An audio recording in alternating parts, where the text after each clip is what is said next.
The gate agent's voice came over the intercom at 6:47 a.m., and every single person in that boarding line turned to look at me. Not because of what she said, because of who said it back. I was standing in Zone 4, Economy, Seat 34B, middle seat.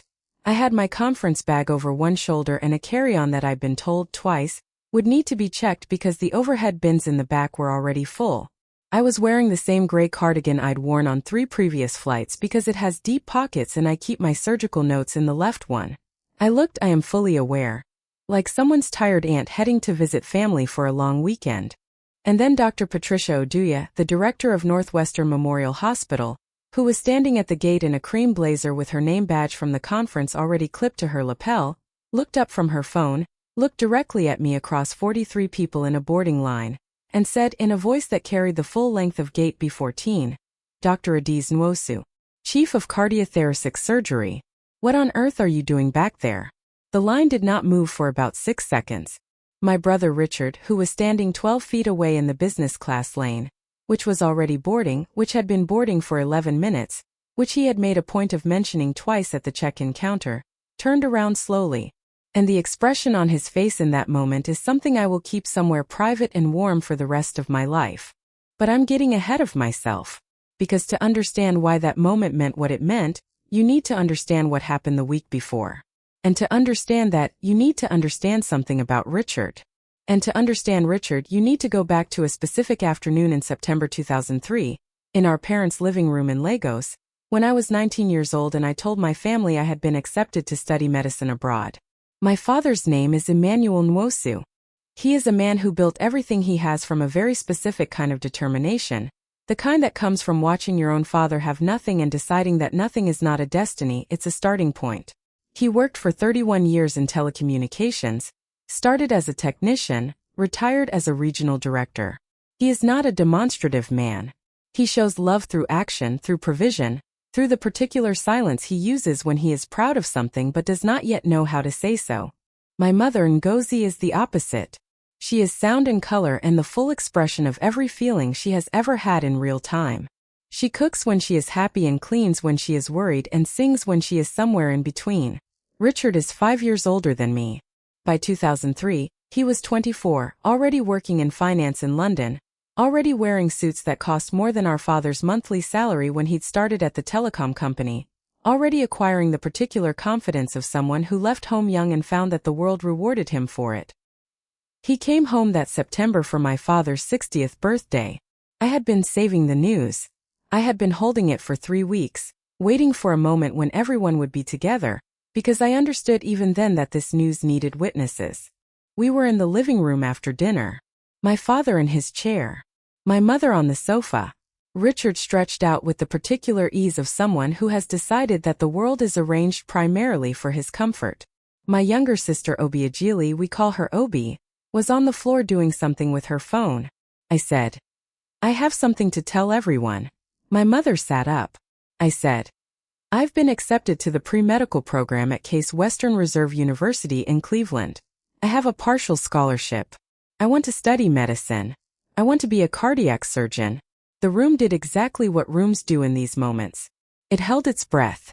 My father looked at me for a long time. Then he said, How partial is the scholarship? I said, 60%. The rest I need to fund. He nodded slowly. The nod of a man doing calculations. My mother said, Cardiac surgery. Adiz, that's many years. I said, 11 years minimum. Probably 14.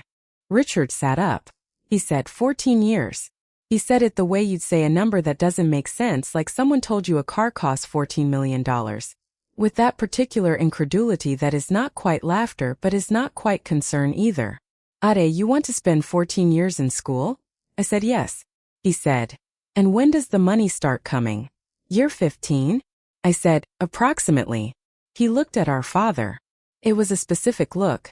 The look of one person in a family who has already established his credibility, checking in with the authority to confirm that the other person's plan is, as suspected, not serious. My father did not return the look. He kept looking at me. He said, You've thought about this. I said, for 4 years. He said, the heart specifically. I said, the heart specifically. He was quiet for a moment. Then he said, "We will find the money." My mother made a sound that was joy and fear arriving at the same time. Richard said, "Dad." My father said, "We will find the money." And that was how it was decided.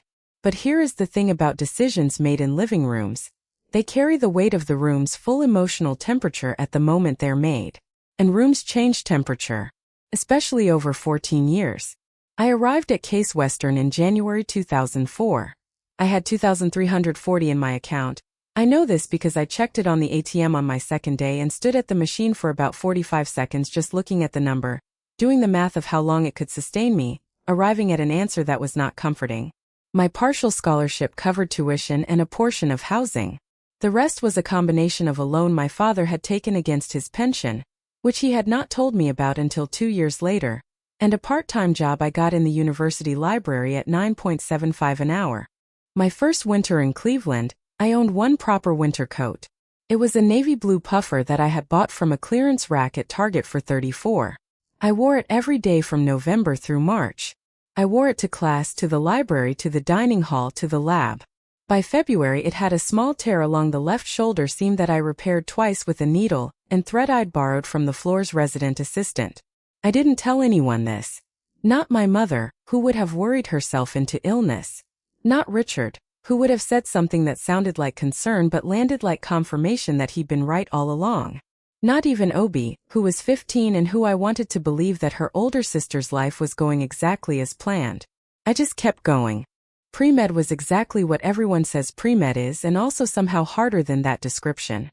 The coursework was designed to filter, to take a large group of people who believe they want to be doctors and systematically identify which ones can persist through discomfort. The first organic chemistry exam I scored a 68. Not failing, but not what I needed. I went to the professor's office hours, a Dr. Sandra Hartley who had a reputation for being demanding and who turned out, when you went to her office and sat across from her and said, "I don't understand what I'm doing wrong," to be someone who would spend 45 minutes showing you exactly what you were doing wrong without making you feel like the problem was you. I went back to Dr. Hartley's office 7 more times that semester. Final exam, 91. The year is now 2005. I'm 19 going on 20. Richard has gotten a promotion. He is now a senior analyst at his firm in London. He calls home on Sundays and my mother tells him about his promotion with the same brightness she uses when she talks about the weather changing, as information about the world that is simply good. She tells me about his promotion too. She tells me as news, not as comparison. But news, when it travels from one child to another, always carries some comparison in its luggage whether the sender packed it or not. I write him a text. "Congrats on the promotion." He writes back, "Thanks. How's the studying? Still doing the doctor thing?" "Still doing the doctor thing." I put the phone face down on my desk and went back to my biochemistry notes. Because here is what I understood even then, even at 19 in a small dorm room in Cleveland in a repaired navy coat. I could spend my energy being hurt by the way Richard talked about my path, or I could spend my energy on the path. And the path needed every unit of energy I had. There was nothing left over for being hurt. So I made a choice. Not a dramatic choice. A quiet one. I decided that Richard's understanding of what I was doing was not required for me to do it. That his approval was not load-bearing in the structure I was building. I would keep him informed because he was my brother and I loved him. But I would stop waiting for his recognition. And because I stopped waiting for it, I stopped being diminished by its absence. That decision, made at 19 in a dormitory room, is probably the most important decision I have ever made. More important in some ways than any decision I've made in an operating room. Because every subsequent achievement happened in the space that decision cleared. But I'm getting ahead of myself again. Medical school. I was accepted to Cleveland Clinic Lerner College of Medicine in 2007. Full scholarship. Not partial. Full. When I called home to tell my parents, my mother cried. My father said, "I knew." Just that. 2 words. I knew. And in those 2 words was the full weight of the loan he had taken against his pension, the calculation he had made in the living room in Lagos, the 4 years of trusting a decision he had made based on something he saw in me that I was not entirely sure I saw in myself. Called Richard after. He said, "Full scholarship." "Wow, Ade. That's actually impressive." "Actually impressive." I said, "Thank you." He said, "What's the specialty again? You still going for the heart thing?" I said.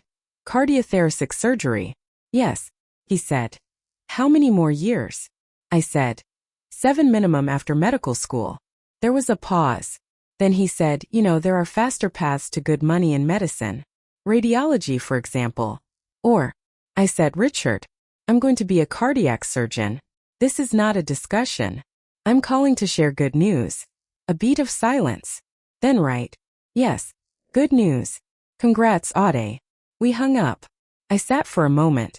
Then I opened my notes for the next morning and got back to work. Medical school at Lerner is structured around a philosophy of early clinical exposure.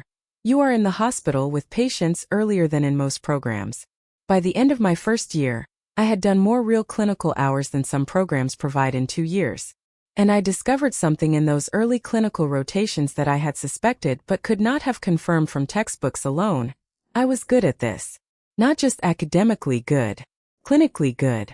The kind of good that is difficult to teach because it involves the integration of knowledge with perception with patients, with the ability to hold a procedure in your mind as a complete picture while executing it one detail at a time.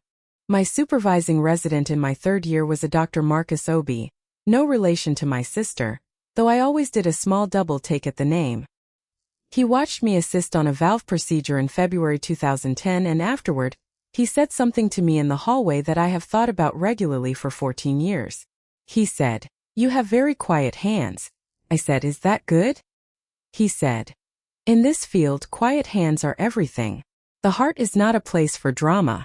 The heart is not a place for drama." I wrote it in the margin of my notebook that night. I still have that notebook.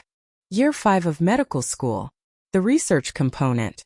I was studying outcomes in minimally invasive mitral valve repair. A procedure that at the time was still generating significant debate in the cardiothoracic community about whether it produced equivalent results to the traditional open approach. I published a paper in the Journal of Thoracic and Cardiovascular Surgery in December 2011. It was my first sole-authored publication. It received 73 citations in its first 18 months. I sent Richard a copy. He texted back. "This is the heart thing, right? Surgery? Cool. When do you finish training?" I put my phone in my bag and went to teach a tutorial session for 2nd-year students. Match day 2012. I matched into the cardiothoracic surgery residency at Northwestern Memorial Hospital in Chicago. Top program. Top 3 in the country by most rankings. I was one of 4 residents accepted that year from a national pool of applicants. This time my father cried. I had never heard my father cry before. He called me from Lagos at 2 a.m. his time, which meant he had stayed up, which meant he had been waiting. He said, "Adiz." Just my name. And then he cried. Quietly, in the way that men of his generation and upbringing cry, trying not to and doing it anyway. I said, "Dad." He said, "Your mother wants to talk." My mother talked for 22 minutes. I know because my phone showed the call length. She talked about the rosary she had prayed every morning since 2004. She talked about the woman at her church who had told her in 2007 that medical school abroad was a dream for other people's children. She talked about the jollof rice she was going to cook when I came home, which she described in such specific detail that I was hungry by the time she finished and I'd already eaten dinner. I told them both I loved them. Then I called Richard. He said, "Northwestern Memorial. That's Chicago, right? Good city. How long is the residency?" I said, 6 years. Then fellowship. Probably 2 more. He said, "So you're done when 2020? Ade, you'll be 36. I said 35 actually. He said, "And you're okay with that? 35 before you're actually working?" I said, "Richard, I've been working since 2007. The work just doesn't pay what you think work should pay yet." He was quiet for a moment. Then he said, "Fair enough. Good news. Congrats." We hung up. I moved to Chicago in June 2012 with 3 suitcases, a box of books, and the quiet certainty that I was exactly where I was supposed to be. My apartment was a studio in Wicker Park, $1,150 a month, 6th floor. A window that faced east so I got the morning light. I was making $58,000 a year, which sounds like money until you are working 76 hours a week and dividing it by the hours and calculating your hourly rate and arriving at a number that makes the target clearance coat feel not that far in the past. I worked. That is the simplest description of the next 6 years. I worked in the way that residency requires you to work, which is not like other work. It is not something you do and then stop doing and then go home and be a person. Colonizes you. It becomes the operating system. You sleep and eat and occasionally call your mother and try to maintain some version of a social life, but underneath all of it always is the work. The procedures. The patience. The knowledge that someone's life is something you are being trusted with, and that the trust is not theoretical. I made mistakes. Real ones. Not the catastrophic kind. I want to be careful here because medicine is precise and the word mistake carries weight. But the kind that every surgeon makes in training, the misjudgment of a tissue margin, the slightly imprecise suture line, the moment where you choose one approach and then see immediately afterward that another approach would have been better. Each one of those moments went into a mental file I kept not to torture myself, but because those files are the difference between a surgeon who improves and one who plateaus. I went back to every one of them. I understood what had happened. I changed what needed to be changed. By year 3 of residency, my attending was Dr. James Chan, who had a reputation in the department for being essentially impossible to impress. He would stand in the OR during your procedure and watch with an expression of such complete neutrality that you could not determine, from his face alone, whether you were doing brilliantly or about to be corrected. I spent 6 months trying to read his expression and failing. Eventually I stopped trying and just focused on the work. The day I stopped trying to read his expression was the day he said to me, unprompted, at the end of a bypass procedure. That was precise. 2 words. I went home and called Obi, who by now was in her mid-20s and working in marketing in Lagos and who was, and has always been, my most uncomplicated supporter. She screamed. Literally screamed. Into the phone. At 11 p.m. Chicago time, which meant it was 5 a.m. in Lagos, which meant she had been asleep and I had woken her and she screamed anyway. He said precise? Adiz. Precise. From Dr. Chun? I said, you know who Dr. Chun is? She said, I googled everyone in your department in 2013. I have alerts set up. I said, Obi. She said, don't Obi me. This is huge. This is enormous. Does Richard know? I said, I'll tell him. She said, I'll tell him. I said, please don't. She said, too late, I'm texting him right now. Richard's response texted to me the following morning. Nice one, Ade. Is Chun the department head? Fellowship. 2018. I was accepted to the Advanced Minimally Invasive Cardiac Surgery Fellowship at the Cleveland Clinic, the same city where I had started, a kind of geographical full circle that was not lost on me. The fellowship paid $74,000 a year and required a degree of technical precision that made residency feel, in retrospect, like preparation. Which it was. That's exactly what it was. My fellowship director was Dr. Amara Osei, one of the foremost minimally invasive cardiac surgeons in the country. She is Nigerian American. She is the daughter of a seamstress from Accra. She has hands that are, in the OR, absolutely extraordinary, the kind of economy of movement that looks almost effortless and is, in fact, the product of 10,000 hours of concentrated practice. She took one look at me on my first day and said, you have quiet hands. The same words Dr. Marcus Obi had used 8 years earlier in a hallway at Cleveland Clinic Learner. I said, someone told me that once before. She said, they were right. Now let's see if you can make them quieter. 2 years of fellowship. I did 312 minimally invasive procedures. I published 3 more papers. One of them, on outcomes in robotic-assisted mitral valve repair in patients over 70, was cited 140 times in its first year. The New England Journal of Medicine ran a commentary on it. My mother printed the commentary. She framed it. It is on the wall of the living room in Lagos next to my father's retirement certificate and my sister Obi's university graduation photo. Richard sent me a text. Mom showed me the article. The heart surgery paper. Very impressive, Ade. You've really committed to this path. I stared at that text for a moment. Really committed to this path. After 16 years. After 4 degrees.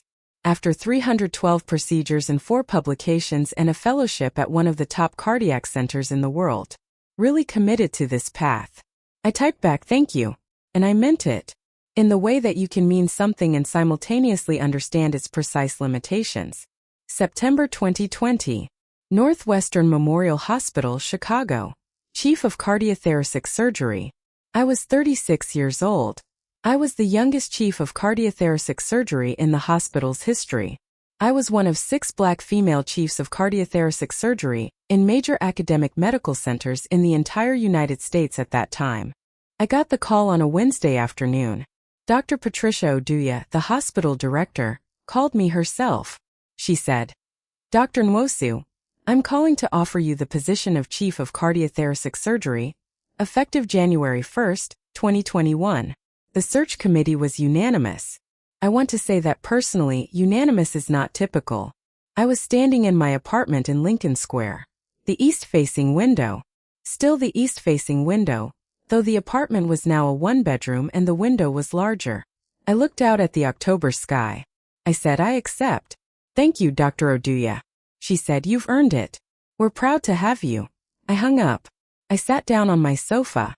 I sat there for about 4 minutes in complete silence, just holding the fact of it. Then I called my parents. My father said, I knew. Again. The same 2 words. 23 years later. As though he had said them recently enough that they didn't need elaborating. My mother talked for 31 minutes. I know because I looked afterward. Then I called Obi. She screamed again. She has the same response to all major news, which I find deeply comforting. Then I called Richard. He said, Chief of Surgery. 36. Ade, that's okay, that's genuinely remarkable. I'm proud of you. And he meant it. I could hear that he meant it. Richard is not a dishonest man. He never has been. His problem has never been dishonesty. His problem has been a particular kind of ceiling he placed over his estimation of me very early, and the way that ceiling has persisted even as I kept building above it. He was proud of me. He was also, I think, genuinely surprised, which tells you where his ceiling had been. I said, Thank you, Richard. He said, Chief of Surgery. Wild. We should celebrate. You should come to London. I said, I'll be there in March. There's a cardiac surgery conference at Imperial College. I'm giving the keynote. A pause. He said, the keynote. As in, you're the main speaker? I said, as in, I'm the main speaker. He said, okay. Come early. Stay with me and Claudine. We'll celebrate properly. I said I'd like that. And I meant it too. Because despite everything, despite the still doing the doctor thing and the actually impressive and the really committed, he is my brother. And the desire for your family to see you, to truly see you, does not disappear just because you've learned to build without their recognition. It recedes. It finds a quieter register. But it doesn't disappear. The conference was the International Symposium on Advanced Cardiac Surgery Techniques at Imperial College London. March 14, 2023. I was delivering the keynote on minimally invasive outcomes in complex valve pathology, a 40-minute presentation that I had spent 6 weeks preparing, building on the research that had earned the NEJM commentary and 2 subsequent publications. This was not a small conference. 847 registered attendees. Cardiac surgeons, cardiologists, and researchers from 31 countries. The keynote slot was given to one person. I was that person. I had told Richard about the conference. I had told him the dates. I had told him because he asked that I would need to fly from Chicago to London. What I had not told Richard, because I did not know he was going to do this, was that he would decide to organize my flight. Here is what happened. 2 weeks before the conference, Richard called me. He said, Claudine and I are actually flying to London the same week. We're coming from a holiday in Dubai. I was looking at the flights from Chicago to London on March 12th, and I found a good deal. I went ahead and booked us seats. I said, oh, you booked. He said, I booked us on the same flight. BA 178, Chicago O'Hare to London Heathrow, March 12th. Departs 9:25 p.m. I said, Richard, that's thank you. What seat did you get me? A slight pause. Then economy. The business class fares were, honestly, a bit much for one person. But economy on that route is comfortable. It's the 777, they have decent seats. I said, Richard. He said, look, you can upgrade at the airport if you want, but the economy fare was reasonable and the timing was perfect and I thought it made sense for us to be on the same flight. You don't mind, do you? Here is what I want to say about that moment. What I want to say is, yes, I minded. Not because of the seat itself. I have flown economy many times. I flew economy for most of my 20s because it was the only option I could afford, and a seat is a seat. I minded because of the calculation embedded in the decision. Because Richard was flying business class from Dubai to London and had chosen to book me in economy without asking, without considering, or rather having considered and arrived at a conclusion, that this was the appropriate arrangement. That I was the economy passenger in the situation. That despite the title and the keynote and the 16 years of building, there was still, in his assessment, a category difference between us. What I actually said was, "It's fine, Richard. Thank you for the thought." Because I had long ago learned that Richard's ceiling was something I had to work around, not through. And because I am not, despite what this story might suggest, someone who needs every moment to be a declaration. I had the keynote. I had the title. I had the work. The seat on the airplane was a seat on the airplane. But I want to be honest with you, it stung. After everything. Stung. March 12, 2023. O'Hare International Airport. 7:15 a.m. Richard and Claudine had flown in from Dubai the previous day, and were staying at the Waldorf Astoria downtown. They met me at the check-in counter looking rested and tan, and wearing the particular ease of people whose recent 2 weeks have been structured around leisure. Claudine is lovely, I want to say that clearly because she is warm and interested and genuinely kind, and she hugged me at the counter and asked about the conference with real curiosity. Richard hugged me too. He looked good. He always looks good. He was wearing a dark wool coat that fit him the way expensive things fit people who have worn expensive things for long enough that the fit becomes unconscious. He looked at my carry-on and said, "That's all you're bringing?" I said, "I'm there for 5 days. Pack efficiently." He said, "Very practical." Said it like a compliment. It was shaped like a compliment. It carried in its grain a very faint condescension about practicality as a value, as opposed to simply going to collect your checked bag when you land. We checked in. Richard and Claudine were ushered toward the business class counter. I went to the standard queue. My seat assignment, 34B. Middle seat. 7 hours and 15 minutes. At security we rejoined. At the gate we sat together in the departure lounge, or rather they sat with me in the general departure lounge, because the business class lounge required a separate boarding pass, which Claudine had the grace to not mention and Richard had the grace, I will give him, to delay entering until the general boarding had been called. We sat and drank coffee from the Gateside Cafe. Richard talked about Dubai. The hotel had a private beach. The food at this one restaurant, he named it, I've forgotten the name, was extraordinary. Claudine had bought something from a market that she was bringing back for a friend. I told them about the keynote. I told them about the research. Richard listened with the particular quality of attention that is engaged but not quite tracking.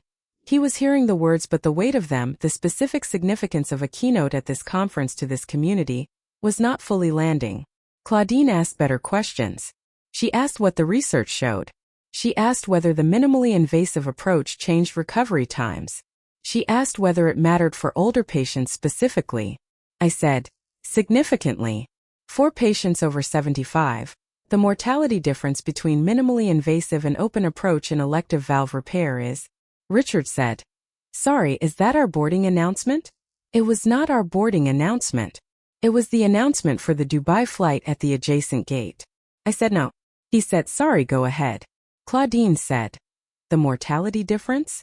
I said, "Around 2.3 percentage points in the most recent meta-analysis." Which sounds small but at a population level translates to a significant number of lives. Claudine said, "That's remarkable." Richard said, "Is that the work you published? The paper thing?" I said, "Yes, the paper thing." At 6:35 a.m., the gate agent announced priority boarding. Business class, first class, and passengers needing assistance. Richard and Claudine stood. Richard picked up his jacket, his leather carry-on, the particular unhurried movement of someone accustomed to being in the first group of anything. He said to me, "See you at Heathrow. I'll text Claudine's driver to wait for us both."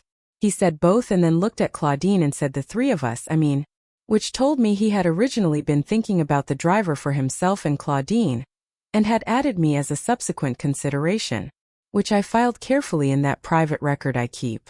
I said, "I'll be fine getting to the hotel. Don't worry." He said, "You sure?" I said, "Completely." He said, "Okay. See you at baggage." And he walked toward the priority lane. I sat with my coffee. I watched him go. I thought about 2003 in the living room in Lagos. I thought about still doing the doctor thing. I thought about actually impressive. I thought about really committed to this path. I thought about the economy ticket in my boarding pass app, seat 34B, middle seat. And then something happened that I had not anticipated. My phone rang. It was Dr. Patricia Oduya. I said, "Patricia, is everything okay?" She said, "Everything is fine, Adiz. I'm at O'Hare. I'm on the same flight to London. I'm going to the conference, just arrived this morning. Are you here yet?" I said, "I'm at the gate." She said, "Me too. B14. I'll find you." She appeared at gate B14 4 minutes later. Dr. Patricia Oduya, hospital director of Northwestern Memorial, 57 years old, cream blazer, conference badge already clipped on because she is the kind of person who puts her conference badge on before she boards the plane. She has been running one of the top academic medical centers in the Midwest for 11 years. She moves through airports the way she moves through hospitals, with the efficiency of someone who does not waste a single step.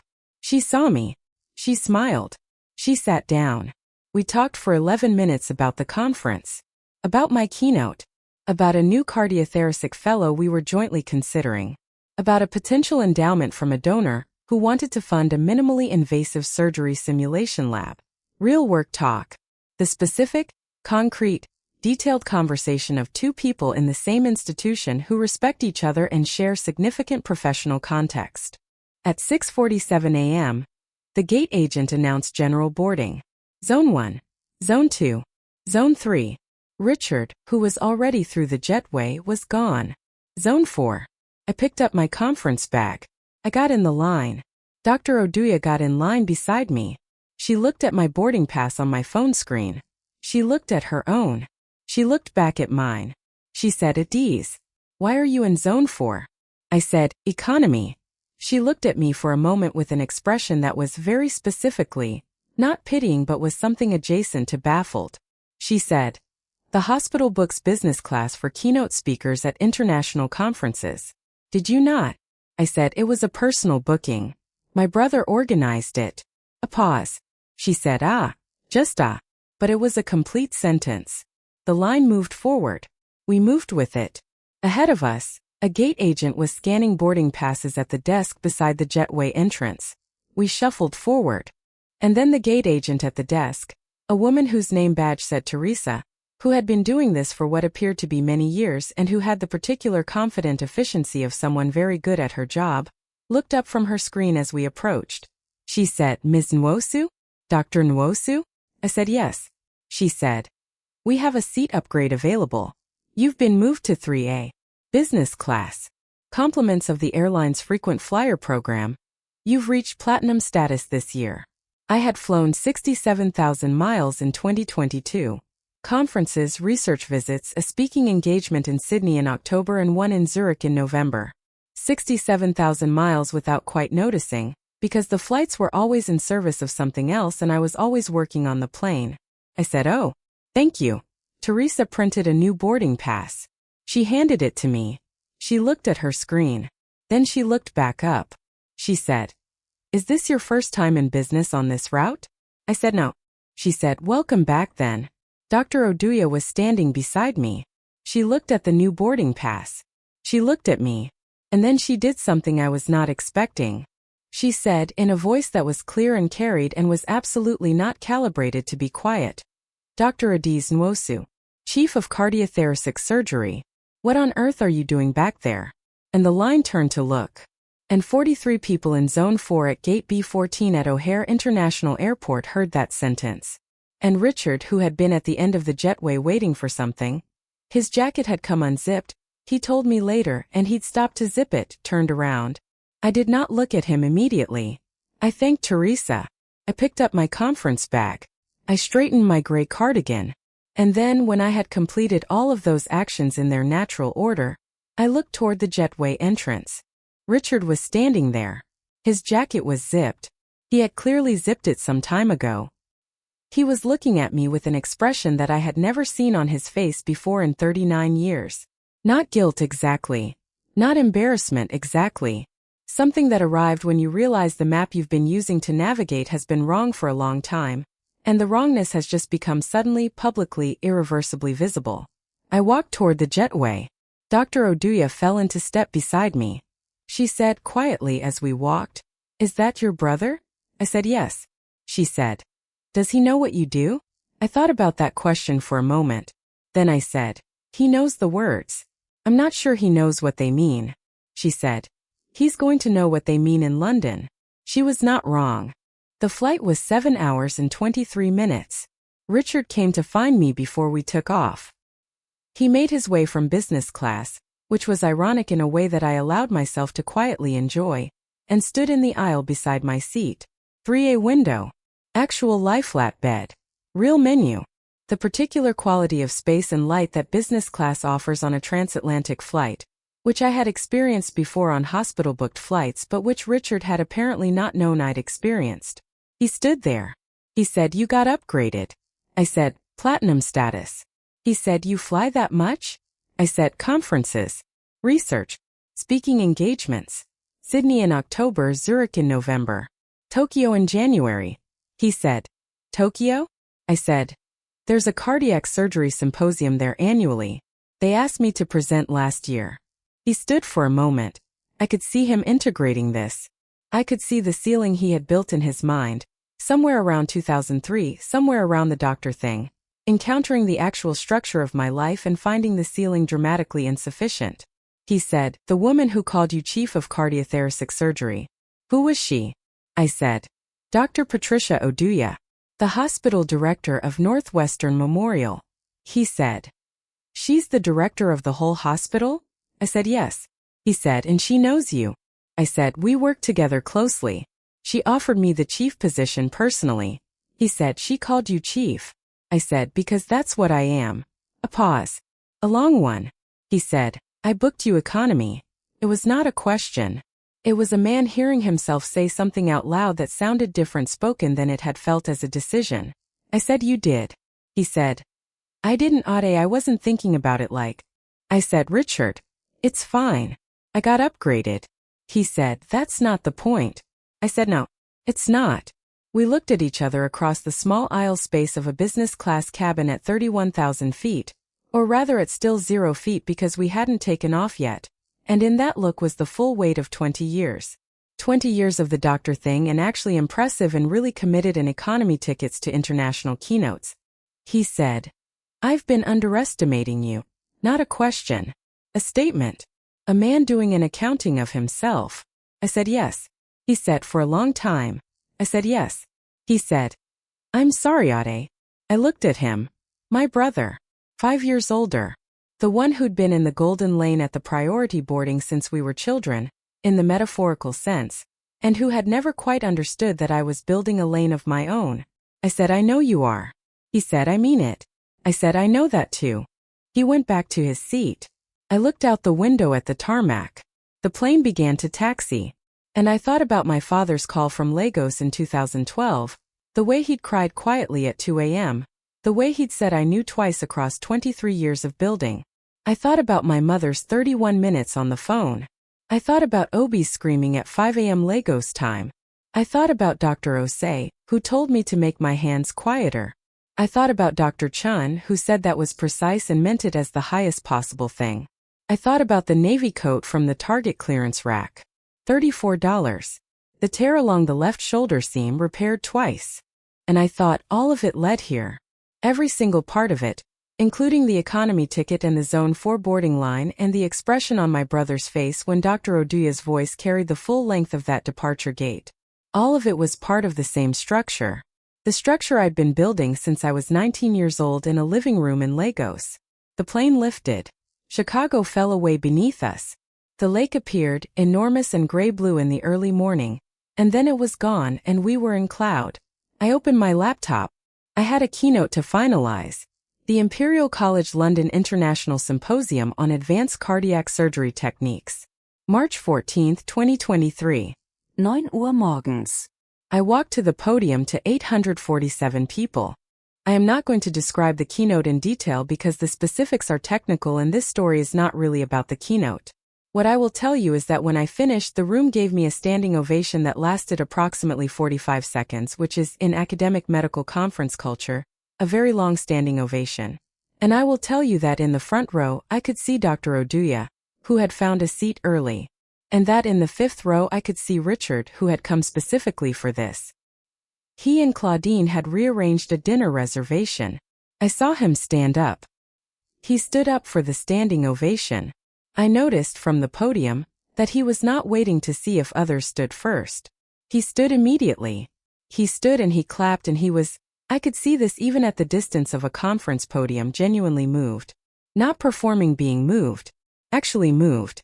After the keynote there was a reception. I was surrounded, as happens after keynotes, by colleagues wanting to talk about the research, about collaboration, about questions. This went on for about 40 minutes. I was simultaneously fully engaged in those conversations and aware, at the edge of my awareness, of Richard standing to one side of the room with a glass of wine waiting. Eventually the crowd thinned. He came over. He said, "That was extraordinary." I said, "Thank you." He said, "I don't say that because you're my sister. I say it because I just watched 800 surgeons give you a standing ovation and I understand now that I've been an idiot." I said, "You haven't been an idiot. You've been working from incomplete information." He said, "Information you tried to give me." I said, "Information I could have given more clearly." He said, "You gave it clearly enough." I wasn't listening clearly enough. We stood for a moment. He said, "Can I ask you something?"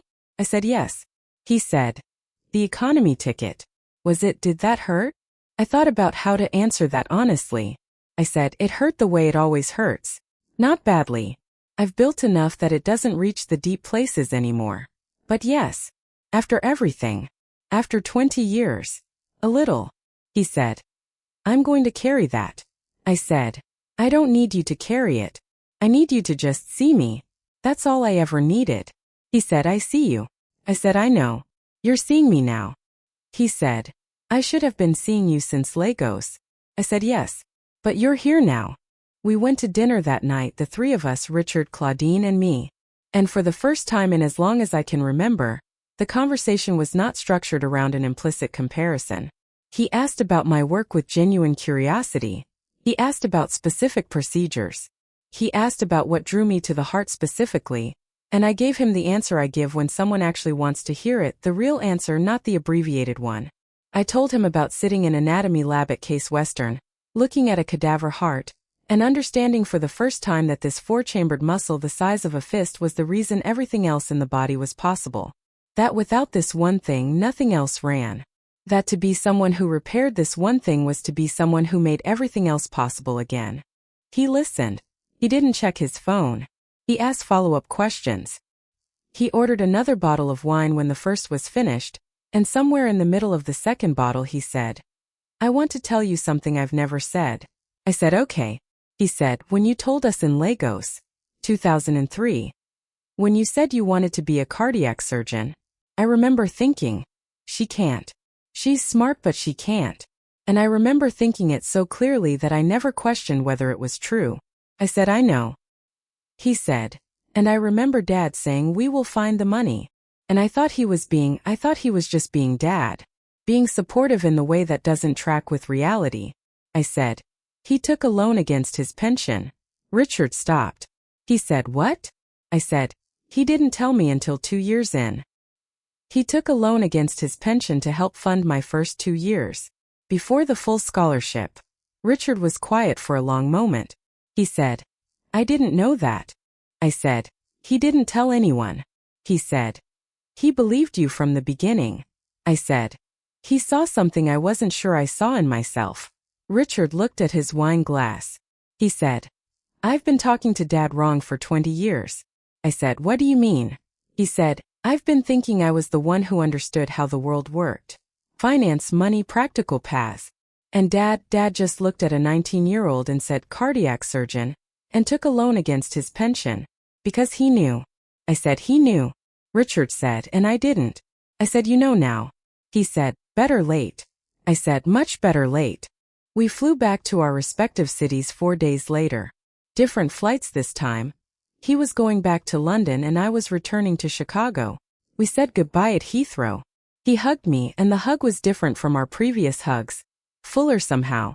Less the hug of two family members going through a familiar motion and more the hug of two people who have just finished a conversation they should have had much earlier, and are both the better for having finally had it. He said, "Next time you have a conference, tell me. I'll book it properly." I said, "I'll book it myself. But thank you." He laughed. He actually laughed. He said, "Fair." I got on my plane. Two-way window. I had booked it myself months ago when the travel was organized through the hospital. I opened my laptop somewhere over the Atlantic. I had a paper to revise. New data had come in from the longitudinal study I'd been running on minimally invasive outcomes in octogenarian patients. The numbers were compelling. They were going to change the way the field thought about surgical intervention in elderly patients with complex valve disease. I thought about those patients. 80 years old, 82, 85. Referred for surgery they've been told is too risky. Coming to our program because the numbers we've built say it doesn't have to be. Can be done. Quietly, precisely, with still hands and the full weight of everything I've learned since a 19-year-old in Lagos said cardiac surgeon, and a room took a breath. I thought about my father. 79 years old now. Still in Lagos. He calls on Sundays like my mother, though their calls are different, shorter, precise, structured around information and followed by a brief silence that is its own kind of warmth. He had a minor cardiac arrhythmia last year. Nothing requiring intervention, managed with medication, monitored. But I flew home in November. I sat with him in the cardiologist's office. I translated, not the language but the medicine, the gap between what the cardiologist was saying in clinical terms and what my father needed to understand to make the best decisions for himself. My father sat in that office and watched me talk to his cardiologist with the full fluency of someone for whom this is home territory. And when we walked out, he took my hand, my father, who is not a demonstrative man, and he held it for about half a block. He didn't say anything. He didn't need to. I thought about all of this at 38,000 feet somewhere over the gray Atlantic, and I thought, the economy ticket, the Zone 4 boarding line, the carry-on they tried to gate check, the gray cardigan, the expression on Richard's face when Dr. Oduya's voice carried the length of that gate. All of it. Every single piece. It was all part of the building. Here is what I want to tell you. If you're listening to this and you're at the beginning of something that the people around you don't yet have the capacity to see, the beginning of a path that requires more time than the people who love you are comfortable waiting, that requires a commitment they can't fully measure, because they haven't chosen it themselves. The recognition will come. Not always on the timeline you'd prefer. Not always in the form you imagined. Sometimes it comes at a departure gate at 6:47 in the morning from a hospital director in a cream blazer, who says your title out loud across a crowd of people. Sometimes it comes at a dinner table in London with a second bottle of wine and a brother who finally, fully sees. Sometimes it comes from a father who takes your hand on a street in Lagos and doesn't say a word. But here is the harder thing I want to tell you. The thing that took me longer to understand. The recognition was never the point. I know that sounds like something people say. I know it sounds like the lesson you're supposed to arrive at, the tidy conclusion. But I mean it in a specific and practical sense. The recognition was never what kept me going. What kept me going was the heart. The actual heart. The four-chambered muscle the size of a fist that runs everything. The extraordinary fact of being someone trusted to stop it and fix it and start it again. That was what I went back to at 2 a.m. in a call room, at 68 on an exam paper, at year 11 of a 14-year path when Richard was asking how long before the money started. The recognition is what happens when you build something real. Follows the work. It does not precede it. And if you spend your energy waiting for it, chasing it, making decisions designed to generate it rather than to advance the actual thing you're building, you will be waiting a very long time. You will also, I suspect, end up with something less real. Because the realest things are built by people who are going to build them regardless. My hands are quiet. Dr. Marcus Obi said so in 2010. Dr. Amara Osei said so in 2018. The 312 procedures and the 4 publications and the 847 people in a conference room in London said so in their own way. My hands are quiet because I kept working even when no one was watching. Especially when no one was watching. The plane landed at O'Hare at 3:47 p.m. on a March afternoon. The lake was silver and enormous from the air as we came in. Always the lake, always that specific light, The thing that tells me I'm home. I took a car from the airport to the hospital. I had a 6 p.m. meeting with my department about the new fellowship applicant cycle. I was 12 minutes early. I used the 12 minutes to review the applicant files. At 6 p.m., 8 cardiothoracic fellows in training sat around a conference table in my department. 7 years ago I had been in that room as a resident, watching the attendings make these decisions. Now I was at the head of the table. I looked at the first file. I opened it. I got to work.